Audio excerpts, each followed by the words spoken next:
마키아벨리의 군주론. 딱 들으면 어떤 이미지가 떠오르세요? 아마, 뭐랄까, 자비 따위는 없고 아주 잔인하고 냉철하게 권력을 잡으라고 말하는 그런 무자비한 책? 이런 느낌이 강하죠. 실제로도 역사상 가장 악명 높은 독재자들이 이 책은 내 인생의 책이다 라면서 극찬을 아끼지 않았다고 하잖아요. 바로 이 때문에 군주론은 독재자들의 교과서라는 종처럼 지워지지 않는 오명을 얻게 된 겁니다. 그런데 과연 그게 전부일까요? 군주론이 정말 그렇게 단순하게 악을 가르치는 책이기만 한 걸까요? 오늘 여기서 그 이야기 뒤에 숨겨진 훨씬 더 깊고 복잡한 진실을 한번 파헤쳐보겠습니다. 자, 이 책을 제대로 알려면요, 먼저 이 책이 쓰인 시대로 시간여행을 떠나야 합니다. 폭력과 분열이 일상이었던 곳, 바로 르네상스 시대 이탈리아입니다.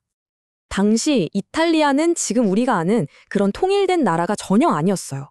보시는 것처럼 밀라노, 베네치아, 피렌체 이렇게 5개의 큰 세력이 그냥 서로 죽어라 싸우고 있었던 거죠.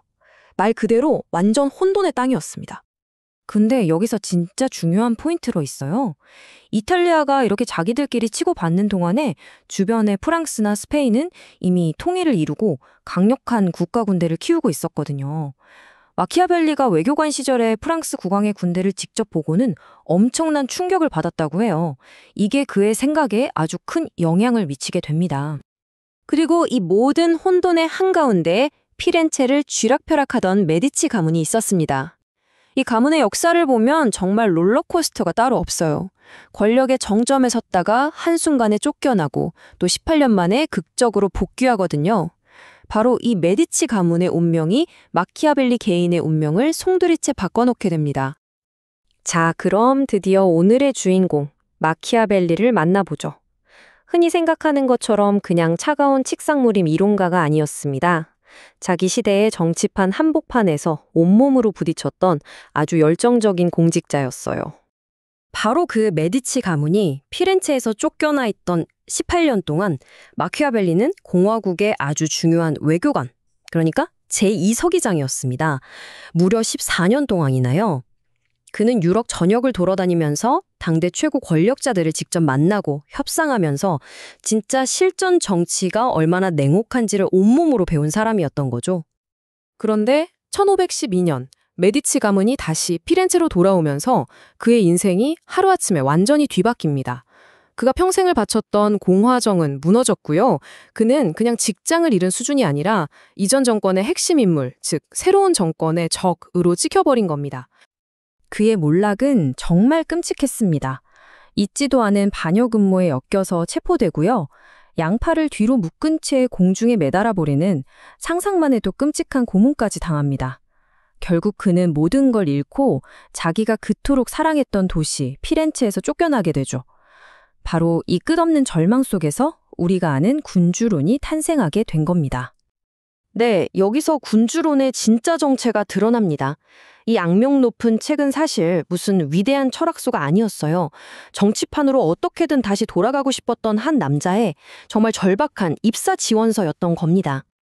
인생의 진짜 밑바닥까지 떨어졌던 바로 그 순간, 1513년. 마키아벨리는 펜을 들고 그의 인생 역작을 쓰기 시작합니다. 그러니까 군주론이 사실은 뭐랄까 베스트셀러가 되려고 쓴 책이 아니었던 거예요. 독자는 딱 한 명, 바로 피렌체를 새로 다스리게 된 21살의 젊은 군주 로렌초 데 메디치였죠. 이건 사실상 저 좀 다시 써주세요 하는 이력서이자 제가 이런 것까지 가르쳐드릴 수 있습니다 하는 비밀 과외 교재였던 셈이에요. 그 속에는 제발 제 지식을 써서 피렌체를 구하고 저에게도 일자리를 주십시오 하는 아주 절박한 외침이 담겨 있었던 거죠. 자, 그렇다면 마키아벨리가 젊은 군주에게 대체 뭘 알려주려고 했던 걸까요? 그는 성공적인 리더가 되려면 반드시 알아야 할 2가지 힘이 있다고 말합니다.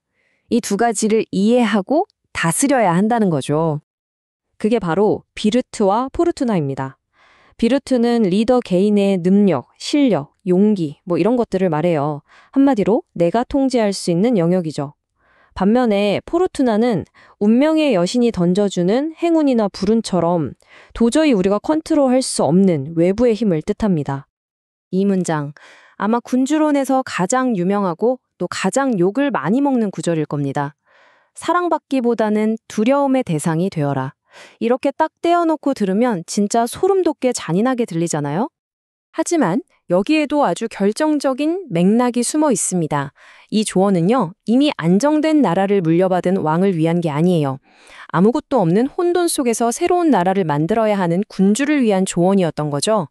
완전히 무질서한 상태에서 질서를 잡으려면 때로는 단호하고 심지어 잔인해 보이는 조치가 필요할 수도 있다는 아주 현실적인 이야기였습니다. 그리고 이게 진짜 핵심 뉘앙스인데요. 마키아벨리는 군주가 두려움의 대상이 될 순 있어도 절대로 민중에게 미움을 받아서는 안 된다고 말합니다. 왜냐하면 그 어떤 성벽이나 요새보다 가장 강력한 방어막은 바로 국민들의 지지라고 믿었거든요. 그러니까 두려움을 주더라도 사람들 재산을 함부로 빼앗거나 가족을 건드려서 원한을 사는 짓은 절대 하지 말라고 신신당부한 거죠. 그럼 이 모든 차갑고 냉혹해 보이는 조언들 뒤에 마키아벨리가 진짜로 원했던 건 과연 무엇이었을까요? 그건 바로 그의 가슴 속에 있던 뜨거운 애국심이었습니다. 사실 군주로는 이탈리아를 구하기 위한 4단계짜리 거대한 계획서였어요. 첫째, 우리의 현실, 즉 이탈리아가 약하고 분열됐다는 걸 인정하자. 둘째, 프랑스 같은 외세가 이 약정을 파고들고 있다는 위협을 제대로 알자. 셋째, 이 모든 걸 극복하고 이탈리아를 통일할 비범한 능력, 비루투를 가진 새로운 리더를 찾아야 한다. 그리고 넷째, 마침내 외세로부터 독립한 강한 이탈리아를 만들자. 마키아벨리는 메디치 가문의 젊은 군주가 바로 이 위대한 일을 해낼 영웅이 되길 간절히 바랐던 겁니다.